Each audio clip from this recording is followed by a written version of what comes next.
You've got super high achieving, well-meaning people who really care about doing their job well. It's hard to take things away. Today on In Session, Leading the Judiciary.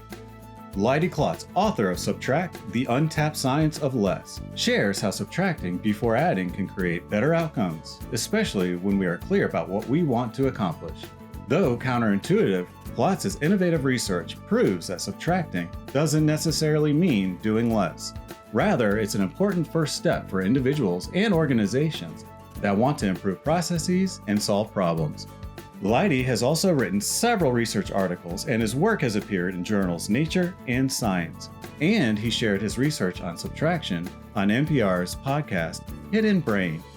He is an interdisciplinary professor of engineering, architecture, and business at the University of Virginia, and has secured more than $10 million in competitive funding to support his and others' work in the science of design.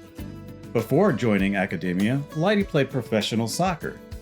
Special thanks to today's host, Lori Murphy, Assistant Division Director for Executive Education at the Federal Judicial Center. Lori, take it away. Well, Leidy, we're so happy to have you today. Thanks for being with us. Of course. It's a pleasure to be here, Laurie. Thank you. So, Leidy, what do you mean by subtraction? And why is it important for leaders in organizations? It's a great question to start with because it can seem so simple, but if you don't define it, we're not going to get anywhere. So subtraction is changing something from how it is to how you want it to be by taking something away. And so much of what we do in the professions is to change something from how it is to how we want it to be, whether that's a doctor trying to fix a patient, an engineer trying to work on a bridge. Subtracting is one of the options that we have, but we don't seem to use it very much. So you say that subtraction doesn't always mean doing less. I'm already a little confused. Help me understand the difference. Yeah, I think that's another kind of crux of the issue here is that so often we combine those two ideas. You see a really streamlined document, or you see even like a modernist piece of architecture, and you think, okay, that is a result of doing less. But in so many cases, subtraction actually means doing more. One of the reasons we don't do it a lot is because our first thought is, what can we add? And then we add and move on without even considering subtraction. We have to do a little more mental work to think of subtraction. If you look at it in an organizational level, for example, if you want to remove a reporting line in an organization, you have to have put the reporting line there in the first place.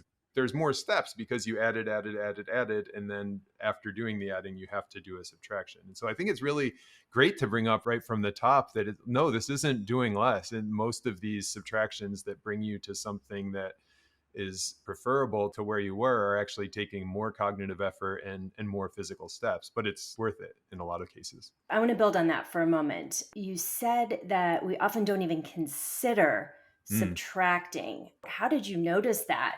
The way that I figured it out, or the beginning of the way that we figured it out, I guess, is I was playing Legos with my 4-year-old, and we were building a Lego bridge. And the problem we had was the bridge wasn't level. And I went to solve this problem. I turned around behind me to grab a block to add to the shorter column. And by the time I had turned back around, my son had removed a block from the longer column, and he had a level bridge and was moving on to the next thing.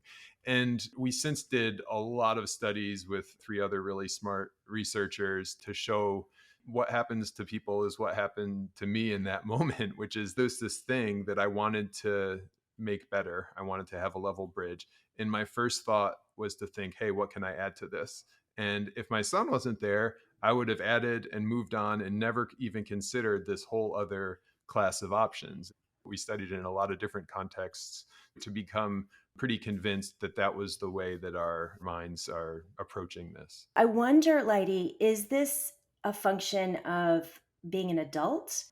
That's an interesting question. Between 18-year-olds and 60-year-olds, for example, we didn't see any correlation based on age with how people were doing with this. Our studies weren't designed to look at that, so I wouldn't say that there's definitely no correlation.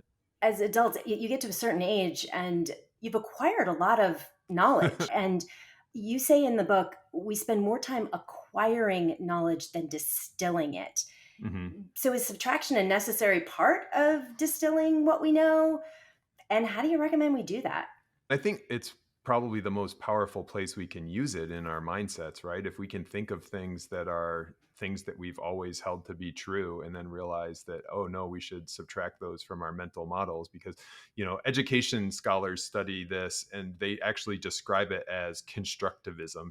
It's like you've got this mental model, you take in some new information and you put it on top of the mental model you have. It's really hard, even when new information conflicts with what you already think, to get rid of something that is already there. We're talking a lot about my son. This is another son and Lego example.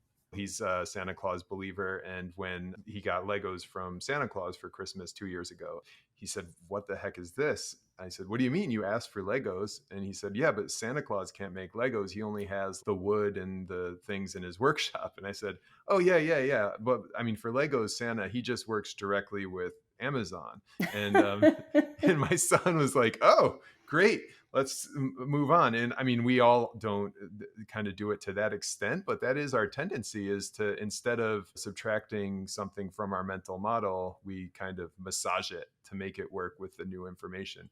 And so, yeah, I think subtracting, questioning the mindsets that we already have. If I look back at the things that have been most transformative for me over the last 5 to 10 years, it's been things like, I mean, I never thought there was a perfectly level playing field in the United States, but I certainly have been shown, especially having kids and George Floyd murder, right?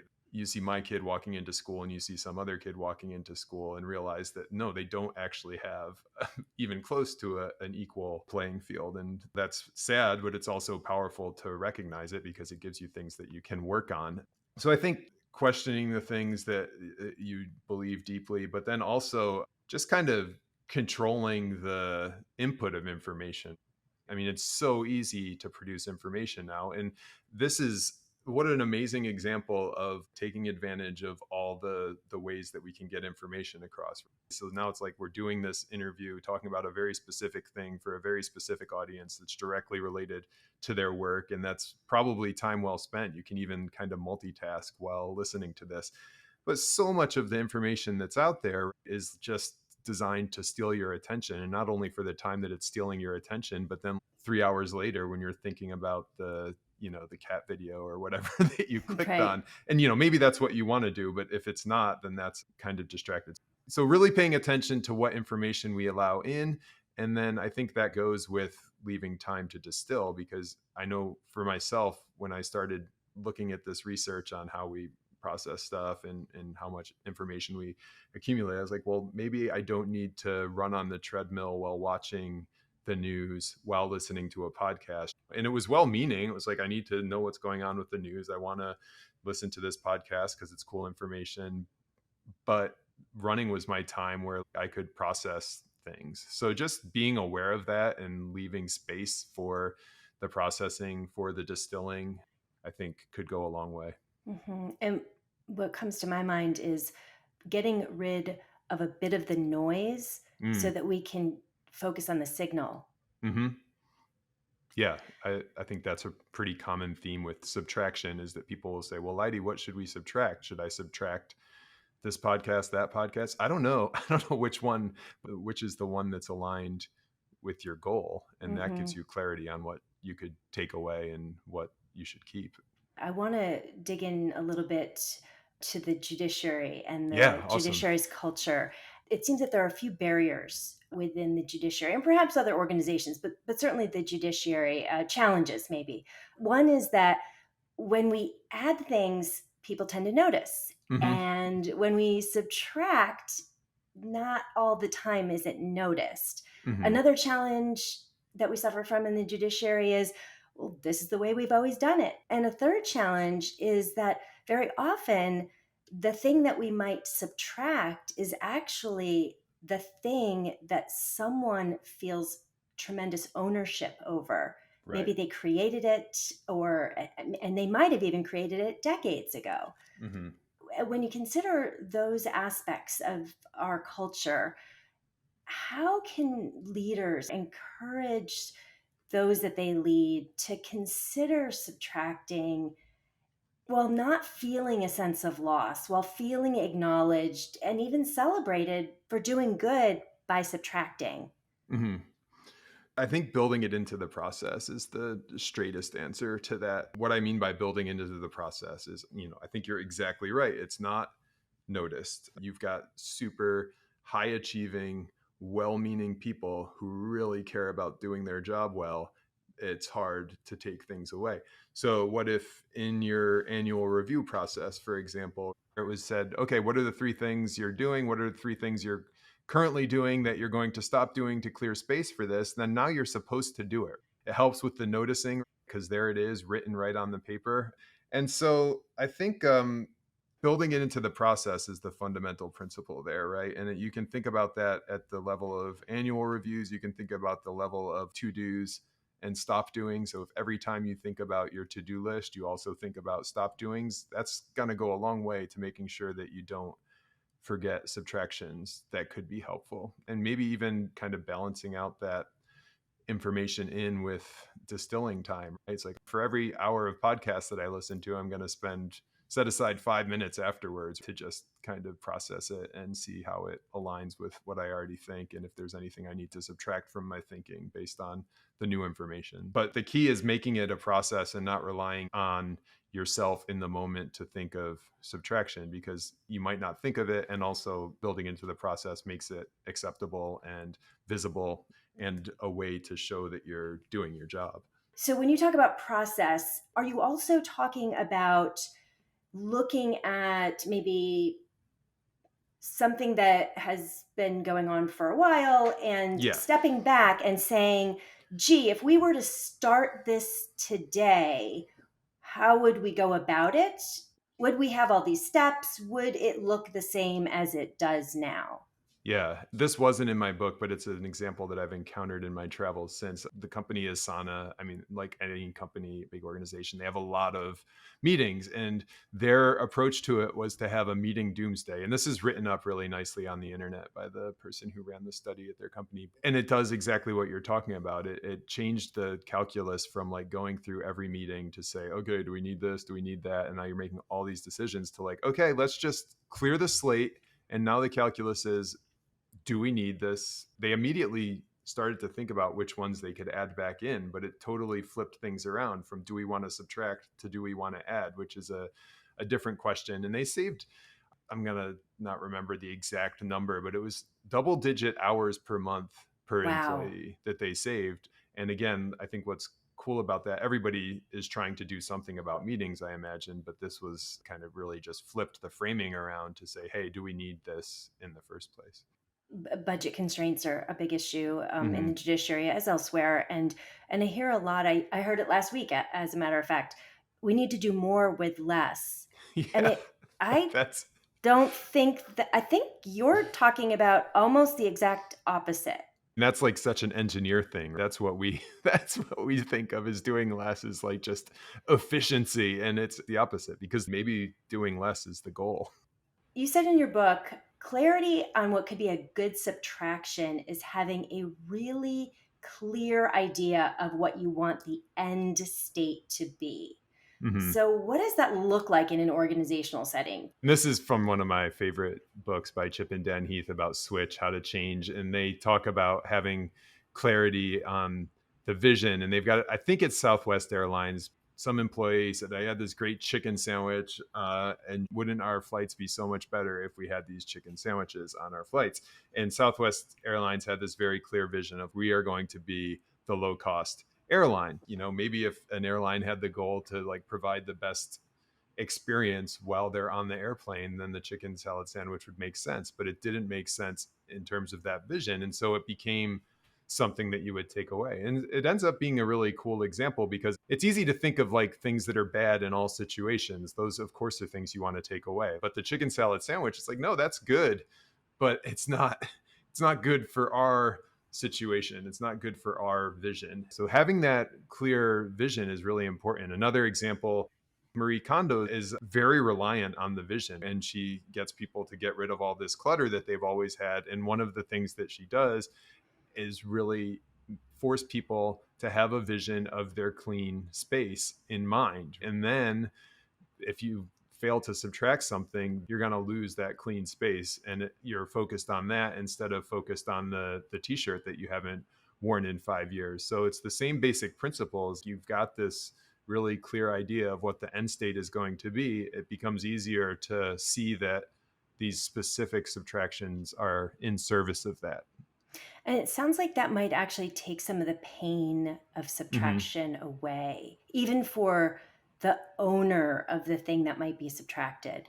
Yeah, that's a beautiful I mean, perfect to bring it up now, because what's her other big thing? Does this shirt spark joy? And if the answer is no, get rid of it. If the thing that you're losing is the clean room, then you're not as focused on losing the shirt that is a way to get there. I want to share a judiciary example with you Okay. and get your reaction to it. So, the probation and pretrial services system had been making approximately the same number of visits, the same type of interventions, regardless of the different clients' risk factors. Officers are now administering validated risk assessment tools so that clients who are lower risk receive much less active supervision, while those who are higher risk receive much more active supervision and more resources. So to me, this feels like subtraction on a system-wide level. What say you? Yeah, there are a lot of things I like about that example socially, but also illustrating subtraction.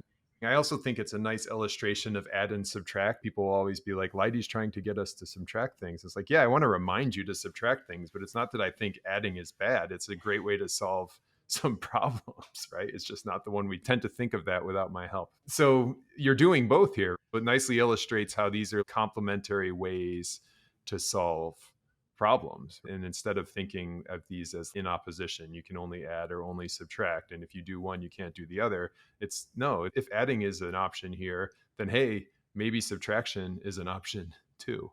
So we just talked about a system-wide example, not just of subtraction, but also of addition. And you talk about Mhm. balancing the two. I want to go on a smaller scale now. Can subtraction be really very small? For example, would you consider it to be subtraction by your definition if we focus our emails, we eliminate some extra words and extraneous information, maybe format them a little bit better? Is that subtraction at a really small scale? Yeah, definitely. That counts. Those are gateway subtractions too, right? If you set them up correctly. And if you're noticing that, hey, this is making my life better, maybe I'll try doing even more of it. I think also making them visible. So I've got one of my favorite examples. One of my colleagues, whenever she says no to a meeting, she also puts that time on her calendar. It's like this free time brought to you by saying no to this last meeting. So she subtracts, but then she also creates evidence of it, which I think then she sits down to do work in that time, and she's thankful for her past subtraction, which makes her more likely to do it going forward. So I think certainly those things count, and I think they can turn into bigger ones when you see how beneficial they are. So, in that example, your colleague is noticing the value of Right. subtraction. How do we help notice the value, like in a group or a team or an office? I think leading by example, certainly if you're a leader, is just to subtract even more. So it's like sometimes people don't notice that you're doing this intentionally, but I think there's a point with the short email. Steve Jobs, it's a cliche example, but nobody looks at the iPhone and says, oh, he couldn't think of buttons to put on that. One of the departments that I'm aligned with here, the chair will send out reminders of the weekly meetings when he cancels them, which I think is a really cool example of it's kind of being celebrated. And it's like, oh, great, we don't have a meeting. This is awesome. But it's also making it really clear that, hey, what matters is how we spend our time. Sometimes that's in a meeting, how we need to spend it. But other times, I want you all to be working on the things that you need to be working on. So, Right. It's making the yeah, invisible visible, as you said earlier. exactly. One of the reasons that Subtract wasn't taken as a book title is because it's not something that people think about in a positive light sometimes. To the extent that people might be turned off by that term, just describing it as something else. It's like, hey, we're carving, we're cleaning, we're streamlining, focusing people's attention on the good thing that's happening. In your book, Leidy, you suggest a 4-part model for encouraging more subtraction. You've got 4 words: invert, expand, distill, and persist. So I'd love you to share with us what each of those concepts mean and maybe illustrate them with an example. Two examples we've already talked about. One is just kind of inverting the situation, like the meetings. The question is no longer should we subtract meetings, it's should we add them back. That's an example of inverting. Also, inverting how we talk about things. One thing that's really hard to get my graduate students to do is a shorter presentation because they've done all this work and they're presenting to their committee and they're like, why would I do this on my dissertation to not say every single thing that I've done? And so if I frame it as subtracting, it's hard. But if I say making space for the audience, then that gets through a little bit more. What about expand? I think that one of the times that you can really find subtractions is by zooming out in your perspective because you realize that something is being done somewhere else or by someone else or somewhere else in the system. This one for me, I think my parenting a lot, it comes up. So say I've got an opportunity to spend time with my son and he's out playing soccer with his friends. I could go out there and help him play soccer. But if I zoom out and be like, okay, what's going on here and what's my goal with it? And my goal is for my son to have a growing experience. And I know that I was hanging out with him 2 hours ago. We're going to be having dinner together and he's happy and doing something with his friends now. And I just end up subtracting myself from that situation. And that's an example of kind of zooming out and seeing all the different things that are going on and realizing that what you're doing in that moment might not be necessary. Okay, so we've got invert, expand, distill is next. Distill, I mean, I feel like writing is probably the best example of that for me because this is where you're constantly engaged in taking things away, but it's incredibly valuable. This, I'm sure, is the work of judges and the people who work with judges. It's like you've got all the information there, but the more that you can whittle it down, the more effective it will be. It's hard work, but I also find it really fun. Once you've got the words on the page and you're playing with them, it becomes more of a puzzle rather than this kind of overwhelming exercise. Could you say something about persist? I think we talked a little bit about making it noticeable if you do it a lot. I think trying to keep going with the subtractions, actually you might get to a spot where they're noticeable. And keep bringing it up, keep it in the forefront, and keep celebrating when we have a subtraction that makes things better or easier. Yeah. One of the things I wanted to ask you about was perspective. How does perspective play into this idea of subtraction and just looking at what's possible? One of the examples that gets used a lot from my book is the balance bike. So these are the bikes that don't have pedals, which make it so toddlers can stride on top of them. The cool thing about that, I think, is if you look at how the guy came up with it, who invented the Strider bikes, he was watching his kid ride a bike. And his epiphany came when he realized that the kid could provide the balance. So he realized that a toddler can actually balance. And so you don't need to have training wheels. You don't need to have some kind of third wheel or something like that. So he realized that there was some function that the bike had been providing that could actually be provided by the rider. And so again, it's a cool example of perspective. It allowed him to then subtract the pedals from the bike, which is the genius in that invention. Leidy, what is one thing you wish you would have understood earlier about adding and subtracting, or just subtracting? I guess that it's an act. I think I spent a lot of time really enamored with things that were the results of subtraction and trying to figure out what was special about them. And what I was really interested in, I think what's probably useful for most people, is how to get there. And that's this act of taking away. So that was kind of the mindset shift that the Lego bridge helped me with, and some other things. But that is something that took me a while to realize, and I think is worth re-emphasizing for other people. And then I have like one other small, not Sure. small, but it's amazing how many people this has the potential to help. And I knew that, okay, we're missing out on this whole class of options. I mean, that sounds as an academic, wow, that's a big deal. But then when you get to talk to people and see that doctors and lawyers and judges and people in organizations, they're really struggling with this. And it's nice to kind of offer some options that might be able to help with it. But it's also really helpful just to to talk to them and understand how they're struggling with it, because I think that feeds back into my own research and my own thinking about it and helps me do that at a deeper and definitely more useful level. Yeah. And I like the idea of really intentionality about the act of subtracting. So thank you. Leidy, where can we learn more about you and your work?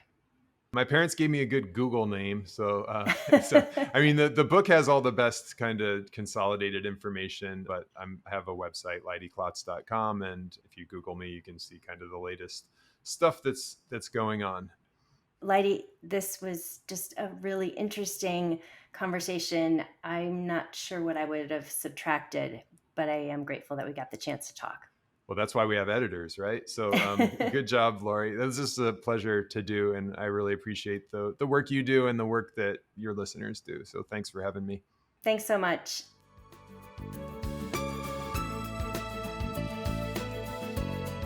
Thanks, Lori, and thanks to our listeners. To hear more episodes of this podcast, visit the Executive Education page on fjc.dcn and click or tap podcast. You can also search for and subscribe to this podcast on your mobile device via Apple, Google, Spotify, or YouTube. In Session, Leading the Judiciary is produced by Shelley Easter. Our program is supported by Anna Glachkova, Angela Long, and the entire studio and live production team. Thanks for listening. Until next time. This podcast was produced at U.S. taxpayer expense.